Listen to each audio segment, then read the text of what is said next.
fresh off her declaration of war against the prospect of a sandwich monopoly. Big Sandwich is coming for your sub choices. Elizabeth Warren beating the drums of war over the prospect of a private equity firm that already owns a controlling stake in McAllister's and Jimmy John's, also purchasing a controlling stake in Subway. Then it would be a big sandwich monopoly. The horrors of it all.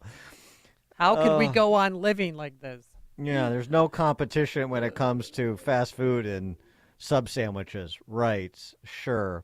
These are the things that keep Elizabeth Warren on the warpath. Krakajuia has another target, and that is cryptocurrencies. Uh-oh. And she's enlisted some powerful friends like J.P. Morgan CEO Jamie Dimon, who said this at a hearing this week. I've always been deeply opposed to crypto, Bitcoin, etc.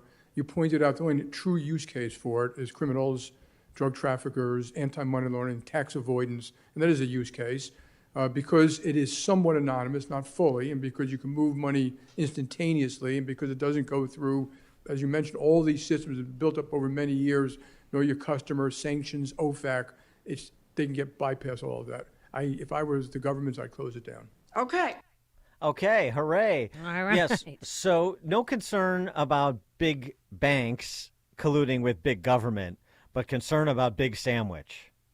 Yeah, that's about the size of it in the federal government these days.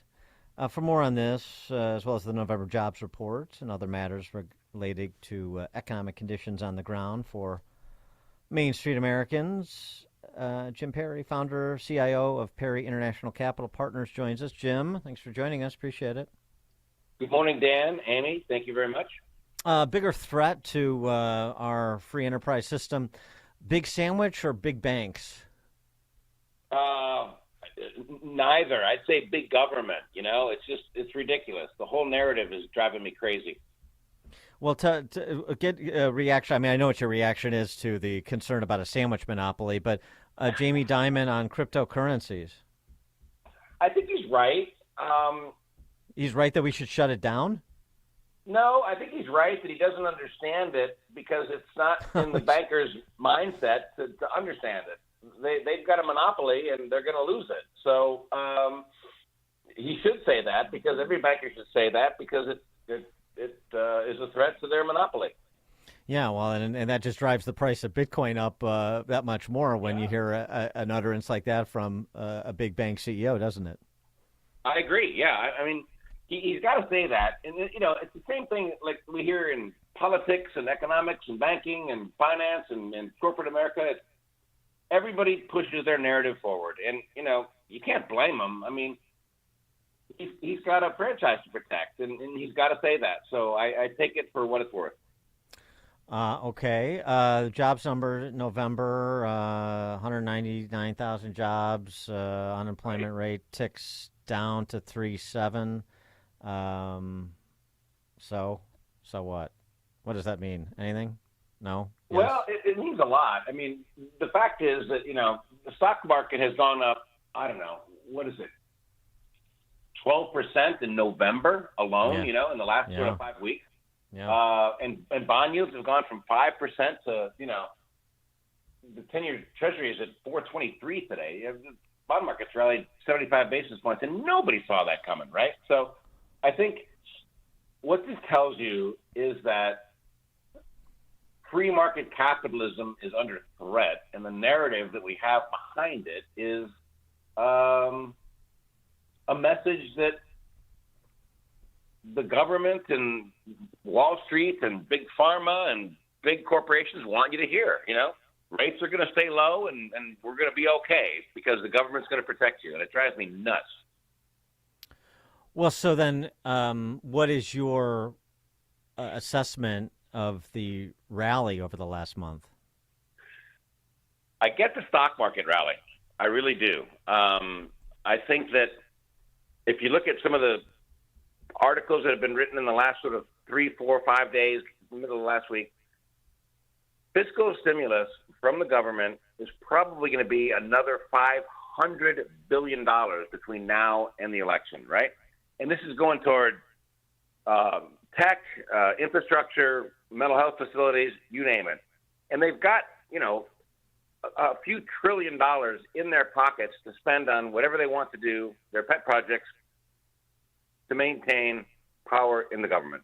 And I think that's reasonable. If I was the head of the Democratic Party and I wanted to stay in power, I would do the same thing. So I think this whole idea of a soft landing is nonsense. The fact is, GDP growth in this economy is probably going to be up in the fourth quarter 3%. It was up 5%, last quarter. And I think if I was in power, I would make sure that everybody's feeling like they've got a job and the economy's expanding. Okay. However, if it wasn't, well, go ahead. But under that theory, then the modern monetary theorists are right. Look, all this money that's being printed and pumped into the economy for John Podesta to distribute to Chinese green energy companies and so forth. This is just great news for America. We saw robust growth in the third quarter. We'll have above standard growth in the fourth quarter potentially. And we just keep going. Inflation's down. At least the rate of increase is down. That's something that Biden doesn't understand, I know, when he called on all of America's companies to reduce its prices because inflation's only increasing at 3.2%. But regardless, who cares? I mean, it's just all central planning and all industrial policy. Stay the course, and we'll continue to see the Dow go through, equities go through the roof, and people feel better about their purchasing power and full employment and so forth. I mean, there's no consequences to profligate printing and spending, you're saying. Right. Everything's beautiful. You tell a lie and let everybody sort of hear, drink the Kool-Aid, It drives me nuts. And I'm very upset about the markets right now because they should throw back on what's going on out here. I think that the trouble with the narrative is that, and quite honestly, from a GDP standpoint, a growth standpoint, as we've talked about before, Dan, averages hide more than they reveal, right? And the fact is that this is a big country, and it's a big economy, and it's a big machine, and there's a lot of moving parts to it.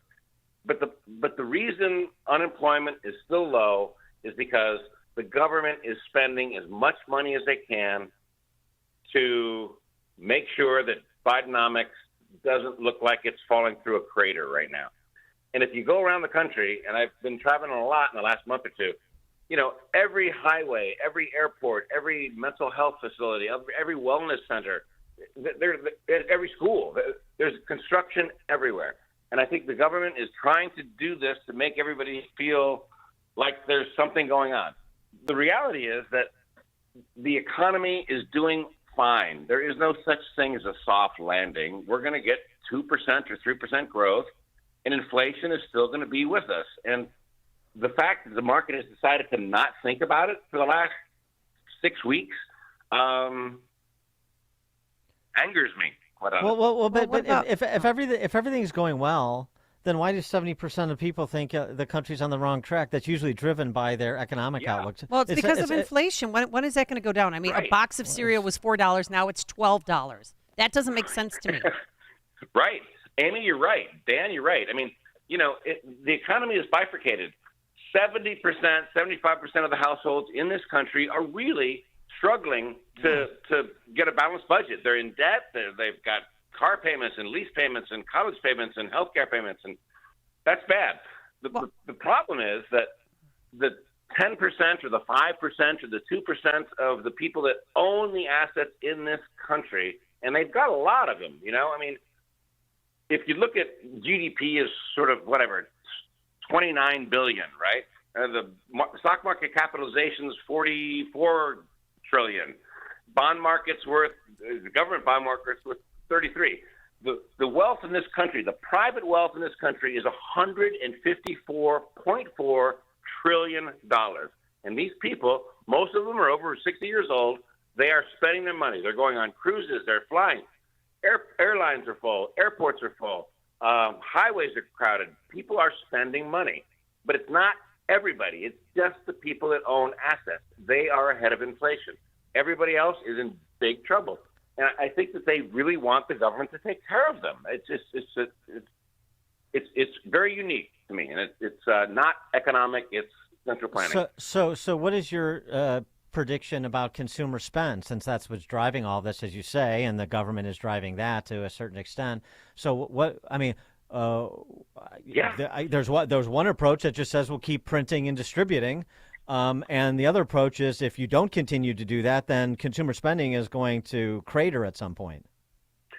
Well, everybody keeps saying that, and your point is well taken, Dan, and I agree. But if you look at this sort of Thanksgiving spending thing, Black Friday and Cyber Monday, the spending that came through the system, whether it be real retail or online, there was 200 million purchases of stuff over Thanksgiving weekend, right? Yeah, but you also, but this is also against the backdrop of consumer debt spiking. 100%. So as at some point the consumer is going to face. We talked about credit crunch in the commercial sector over the last 6 months. At some point, there's going to be a credit crunch at the household level. Did we lose Jim? And logical end game, right? We think that, but I know a lot of economists and friends of mine. I talked to two of them yesterday, and these guys think there's going to be a giant recession. Two guys, very good friends of mine, very close people. I'm not going to mention their names now. But the fact is, they've been talking about a recession for 3 years, right? And we still haven't got one. So what's changed? What has changed in this economy right now? And what's changed is the government doesn't seem to care about printing $1 trillion, a month, really, to keep things going. This is a short-term Kool-Aid acid test or something that says we are going to make sure we get reelected and we are going to keep spending money on everything that we want to spend money on, and we're going to maintain power. And I think that people have to wake up and recognize that the economy is becoming, controlled by the government more so than ever before, including like today, right? So I don't know. That's my view. Jim Perry, founder, CIO, Perry International Capital Partners. Jim, thanks as always. Appreciate it. Dan, thanks a lot. Have a good weekend. See you. Thanks, you too. And he joined us on our turnkey.pro answer line. The stories you need to know to start your day. This is Chicago's Morning Answer on AM 560. The Answer. Signature Bank is Chicago's fastest growing independently owned business bank. It's a bank where relationships still matter. I'm Dan Proft, and I know this because Signature Bank is my business bank. And this is Brian Duncan, co-founder of Signature Bank. We wish you the very best this holiday season from Signature Bank, Chicago's business bank. Signature Bank helps local businesses succeed. Let Signature Bank turn your business vision into reality this holiday season. Visit signaturebank.bank, member FDIC, equal housing lender. Signature Bank is Chicago's fastest growing independently owned business bank. They're a bank with roots right here in Chicago, and their decisions are made locally too. I'm Dan Proft, and I know this because Signature Bank is my business bank. Hi, I'm Mick O'Rourke, President and CEO of Signature Bank. We'd like to wish you happy holidays from our Signature Bank family to your family. Signature Bank helps local businesses succeed. Let Signature Bank turn your business vision into reality this holiday season. Visit signaturebank.bank, member FDIC, equal housing lender.